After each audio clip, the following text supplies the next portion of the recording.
There you go. So thank you very much for turning up, folks. And if you didn't get an opportunity to turn up, I'd like to say I hope that you enjoyed the recording. Let me share my screen, which I think, even though I'm kind of already doing it, but I think this might record a little bit better if we do it this way. Yeah, I think it will.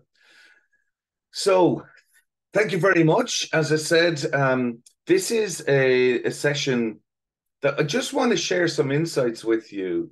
And I know the people that are here right now are well and truly across the new psychosocial hazards legislation, but there are some that are registered that won't be. And some people then who are watching this might not be completely across it. So I'll dive through a very quick overview of what the new psychosocial hazards legislation is going to mean for organizations. And we had a wide range of people who were going to turn up today. So from different sort of industries and sectors, if you like. So it's probably a good idea for us to just talk through it all. I'll be then sharing a strategy with you that I use to sort of lift leaders to see not an obligation, but an opportunity in the new sort of process moving forward and the new legislation. And so at the end, I'll speak to a solution. I don't want to ambush you with a sales pitch. You're not going to be pitch slapped, but there will be a conversation about a program, an introductory sort of coaching program for leaders that I offer that will help us shift from that seeing it as an obligation to an opportunity. So very quickly, sort of an over the treetops look, the legislation changes and why we need to be aware of it for compliance. A lot of mid-layer B-suite kind of leaders, the ones who lead people and are in direct contact with people all day, every day, are the ones that this whole sort of process will hinge on and sort of live or die by, really. And so many of them are seeing it as just more red tape, another obligation they need to address. And some are even actually kind of thinking we might ignore it and it might go away, which probably isn't the smartest move. And the reason for the legislation change is because mental health workers' compensation claims are increasing, both in duration and in the cost per sort of claim, if you like, which is what brought about the legislation change. So there's new international standards, ISO 45003, and it speaks to mental health in the workplace, and it speaks to this new legislation that Australia is the first country to jump on, but it's an international standard, so it's going to go everywhere. Fundamentally, in 25 words or less, if I can, the changes are there's a shift now from sort of treating the serious issues as being reckless. So in other words, we're aware of substantial risk and deliberately do not take action against it. And we've shifted that, or the legislation has shifted that now to just gross negligence. So in other words, doing or failing to do what a reasonable person would have done. That's quite a big shift. It's a bit like dangerous driving versus negligent driving if you were getting a sort of a ticket from the highway patrol or something like that. The other thing that's shifted there is the evidentiary burden. So in other words, the burden is no longer on the prosecution to prove that you've been reckless. They only have to demonstrate that you've been negligent. And so then it's up to us to sort of demonstrate why we failed to take action. For officers of the organization, or if it's a small business or a sole trader, it's the person who controls the business or undertaking, PCBU. We have to be able to show tangible evidence of exercising due diligence. So in other words, that we can verify the use and provision of resources and processes. So it's no good to say that we drive well. We need to show our driver's license as well. And they've sort of changed some of the definitions on top of that as well. So that's basically why we need to sit up and take notice.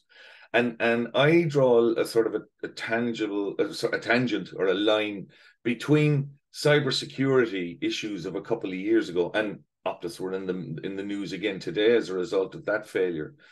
Nobody was investing in security, and we were throwing our hands up if something happened and reacting after the event, saying we didn't know. And there's a legal term that people, legislators, prosecutors, and the legal people involved in the new psychosocial hazards legislation talk about reasonable mistake of fact has no application here anymore. So for us to say we didn't know is no longer a defense. We should have known, which all talks about why we need to actually start tapping into being proactive in the whole sort of process. Now, let me just get out of your way a little bit here. If I do that. So we're talking about risk to the organization, risk to individuals, risk to team leaders, risk to the reputation of the business, etc.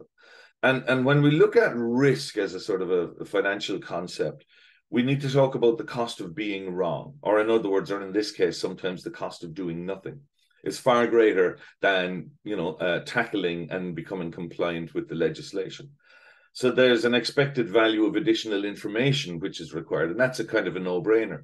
If we seek the information that could cause us harm, in other words, we identify the hazards and assess the risks and control the outcomes, which is what the legislation is about.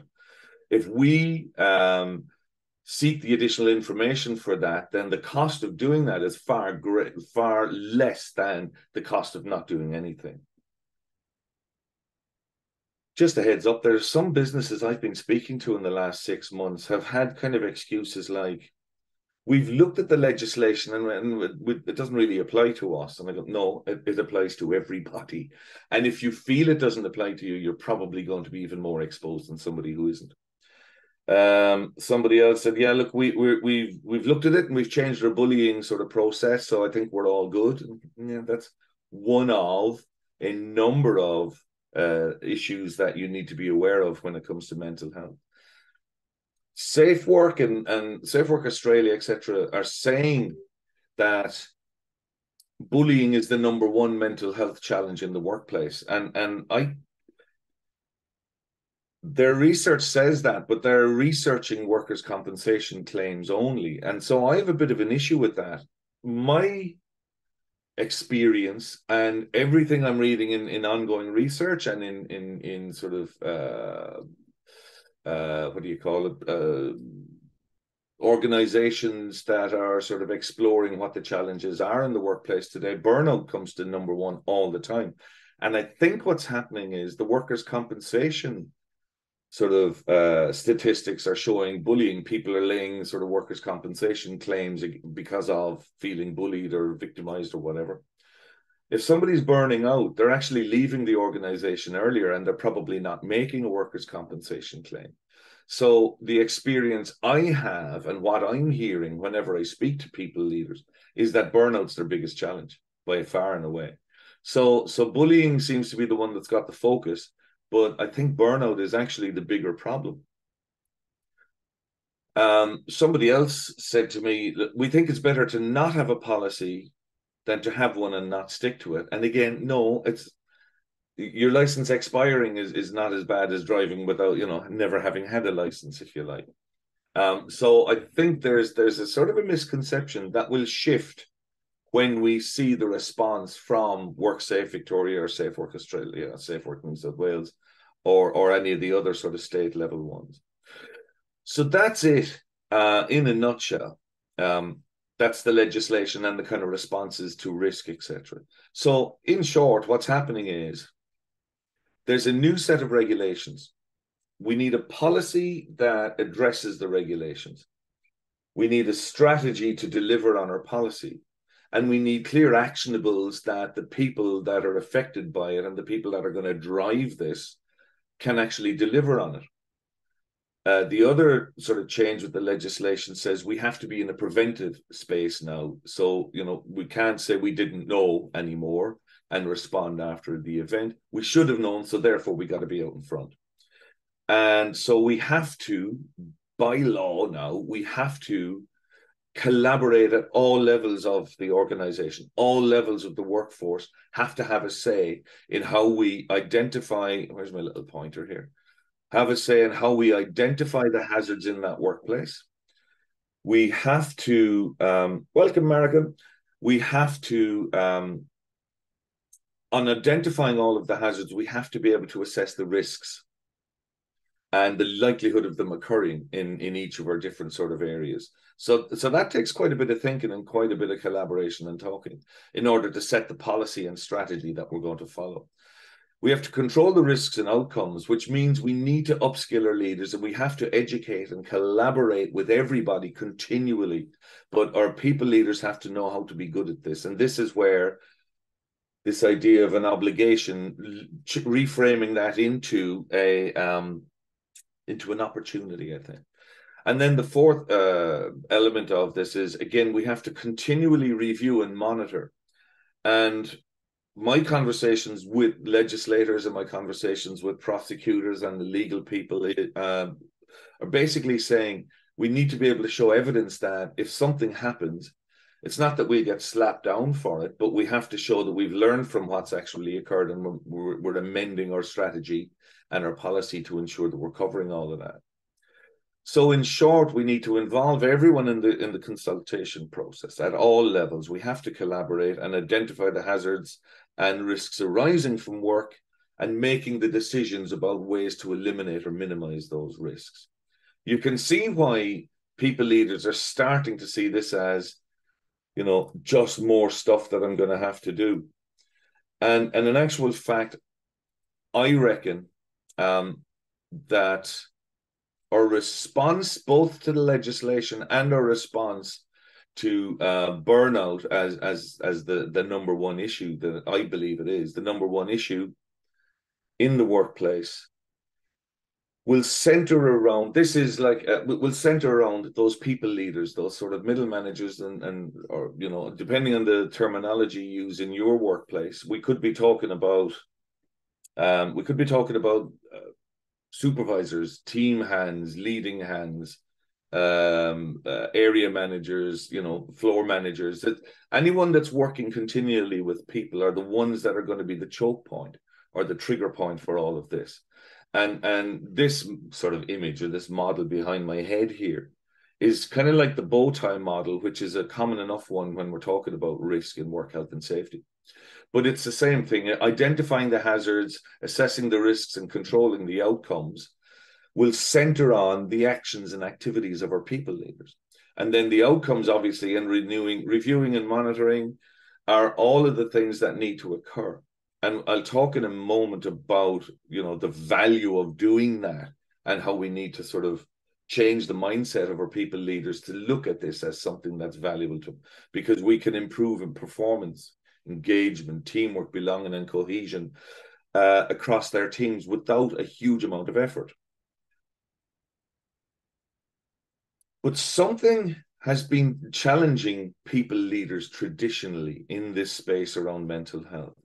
So we're talking, on one level, we're talking about the sort of stigma that people experience around their mental health. And pre-COVID, that was quite a sizable thing. But since then, a lot has happened since the whole idea of changing how we work and changing, you know, the way we work and where we work, etc. Has shifted the mindset around talking about mental health in the workplace. But we've been avoiding the conversation. And we can no longer do that with this new legislation. But the conversation I like to have with people leaders is, look, this seems bigger than it is. The way I just described it there, that sounds like it's a minefield, but it's not really, it's not that difficult. And it's more important than they give it sort of credence for. But with any of the stats that you're seeing behind my head here, I think the most important one is 2 out of 3 leaders of people continue to avoid the conversations around mental health. Now, what's interesting about that is other research says that 3 out of 4 leaders reckon that their people know they can come to them and talk to them about any problem that they've got. So that's 3 out of 4 leaders think that's what's happening. 1 out of 4 of our work people, of our workforce, think that that's the case. So that's a massive gap between the two. And as I said earlier on, even though bullying is kind of given the most sort of airtime, I reckon employees that are experiencing burnout are 3.4 times more likely to go look for another job. And it's a space that they will sit in because of the sort of effects that it has on them and the sort of sense of, I'm not good enough and I can't keep up with the team, etc. And leaders are not addressing it when they're seeing it, because there's a number of reasons, actually. Leaders feel like they're going to say the wrong thing. They're going to feel like, what if I say something and they become a burden? What if I give them some advice and it's wrong and it all goes pear-shaped, etc., etc. So there's a number of reasons why leaders won't speak up. And then there's actually, that's, the 2 out of 3 leaders, about 60 something% of leaders won't actually speak up. And then the ones that do often do it sort of clumsily and not in a sort of a supportive and clever way. And there's something about burnout in the terminology and in the language that we talk about in the workplace that I just want to touch off for a moment. This is the World Health Organization definition of what burnout is, and it follows Christine Maslach and Michael Leiter's sort of research into it back in the 80s. And actually, it even began earlier than that, but they sort of summed it all up as to being 3 sort of dimensions to burnout in the workplace. Exhaustion, we kind of get that, mental, physical, or emotional. What they called efficacy, and is really our effectiveness and sort of the work quality that we deliver and sort of our ability to sort of do our best work, if you like, is affected. And then this 3rd area they talk about is cynicism. It's that kind of mental distance or jadedness that we get, and we become disengaged as a result of our the burnout that we're experiencing. The interesting point with this, and as you're looking at that, I've come from a mental health background, and something was always niggling me with this, that there was no mention of mental ill health or any kind of a mental disorder as a result of our burnout ever appeared in any of the sort of definitions. So I've changed it a bit. And I'm in good company, because Gordon Parker is a professor emeritus at University of New South Wales. With some of his colleagues, wrote a fabulous book that's out there in the last few years on burnout. And they've highlighted a number of issues that occur with burnout. So it sort of lines up with where I think it goes. And in my opinion, exhaustion, yes, of course, that's still there. Efficacy, I think, is a sort of an academic word, and it's not in the common language. I think our ability to do our best work, drops back. So and so we get brain fog, etc., things like that. We get apathy, I think, is a very different sort of approach to cynicism. If you look at the old model, cynicism is actually a coping strategy for the burnout that we're feeling. And what it says is that we're feeling disconnected and disengaged. And as a result, it's a lonely, awful place to be. So very often what we will do is we will try to recruit other people into that space with us.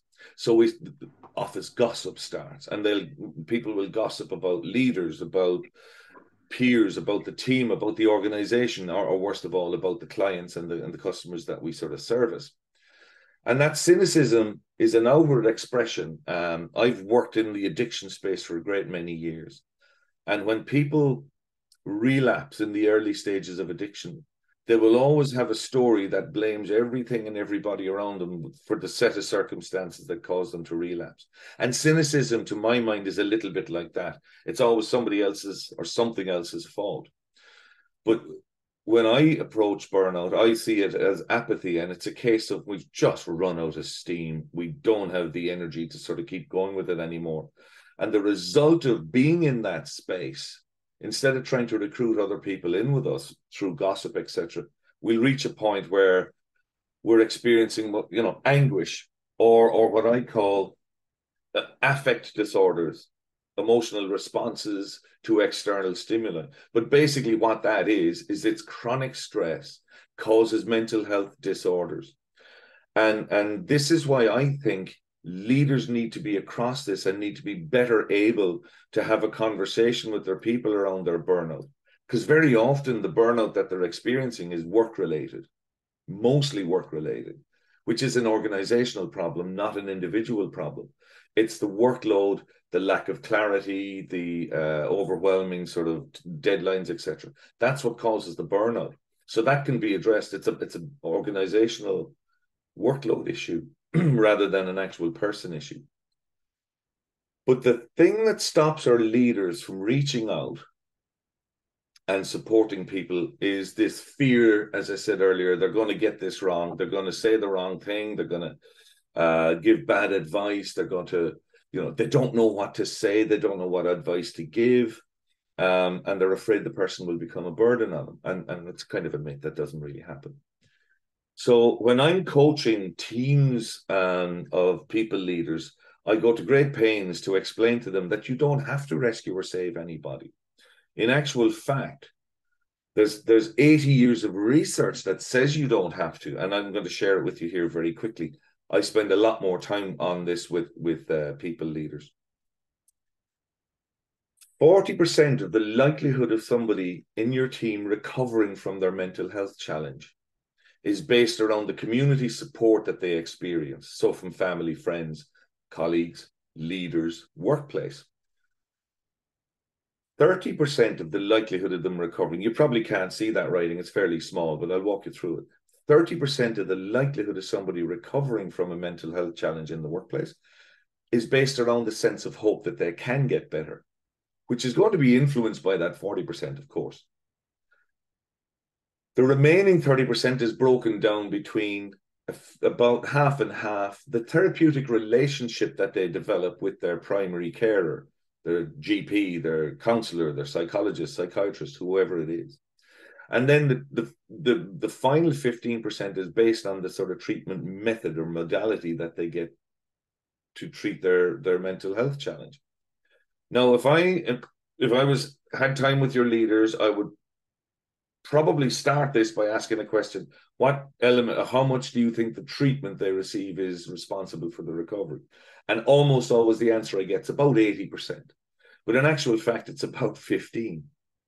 And when I explain to people leaders that you can influence as much as 70% of the likelihood of somebody recovering from whatever challenge it is they're experiencing to their mental health without ever rescuing or saving anybody, all you're doing is creating a place of safety. And you do that by inquiring how we can support people and empowering them into actually the recovery sort of process themselves. So when leaders hear that, they go, okay, well, it's not as hard as it sounds then. They go, no, but you still have to know what to do and what to say and when to say it. And that's not difficult when you know how. And there are, in my mind, there are probably 4 sort of currencies, if you like, that will motivate leaders of people to want to do this and want to be better at this. And the 4 currencies are, well, first of all, a leader is motivated by money. And in this case, an empathetic, caring leader has gotten far greater value to the organization. It's valued at about 40,000 Australian dollars. That's from Travis Bradbury's research. Status, reputation of being a good leader and a caring leader, etc. That's vastly increased when people feel that they can trust their leader. Being better at this saves time, reduction in absenteeism and presenteeism, etc. And then the other motivator is kind of happiness, contentedness, team connection, if you like. So every leader wants to lead a winning team, and every team wants a trusting and caring leader. And what I've discovered in doing this work, even before the psychosocial hazards legislation, I'm just going to get out of your way here for this one. It's quite big. But certainly since we need to be compliant with the new legislation, what we're finding is organizations and leaders completely blissfully unaware that some work was needed on this. They were sort of clueless to it. And as they sort of became aware of it, as I said earlier, there's a sense that this is bigger than it seems, or it seems to be huge, and it's actually not as kind of scary as it might sort of appear. So we get people over this sort of tipping line, if you like. They become aware of it and okay, we need to do something about this. And as we upskill them and shift and reframe from this thing being a whole, just this is an obligation or another task I have to do. When they get competent at being this kind of a caring, trusting leader, and we reach compliance, it's pretty quick. The leaders become sort of more comfortable in it and confident in having the conversations. But once we become compliant, the leaders' skill sets have risen to such an extent that they're well above this tipping line, and they're moving from cautious to comfortable. And as they get better and we sort of practice skills, etc., they become very confident at it. And what we've seen that happens with teams organically through the compliance process, or even through upskilling our leaders to be better leaders, we're finding that teams move from sort of, below the line here, where they're completely disregarded and disrespected and completely missed, in fact, to when they're being heard and seen, and they feel like they start to feel like they belong to something, which is very different to fitting in. And in fact, I saw some really interesting research during the week that said being heard or being seen in a situation like that is so close to being loved in how it actually motivates us and how we respond to it. It's really important. And what you'll find when we're following a process of, first of all, being compliant, but then second of all, leaders developing their skills, that the culture in an organization very quickly moves from being troublesome or toxic and starts turning and transforming. And suddenly we have a thriving culture in the organization as a result of all of this. And if you stop and look at leaders upskilling, changing the culture then has a flow-on effect that it takes it all the way back down here as well. So that a thriving culture means that teams feel like they belong and that they matter and they look out for each other and they have a leader that they can trust and care about. You're almost compliant in that circumstance anyway. So you kind of flow from this one all the way up to here, and then it actually kind of keeps flowing backwards as well. And the result of all of that is happy teams and happy leaders, and reductions in absenteeism and presenteeism, reductions in workers' compensation claims, earlier intervention for problems that occur. But in that prevention space, we find that it's a much, much deeper result.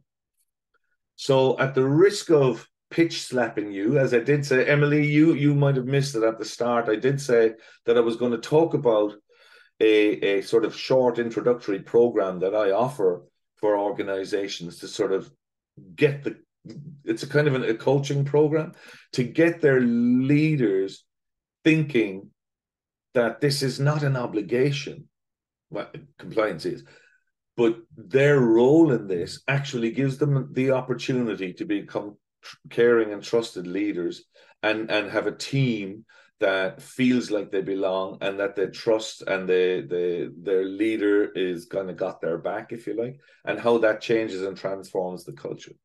So that program, how it looks today is I ask you for 3 hours with your leadership team, 2-hour masterclass where we cover in sort of greater detail what I'm talking about here.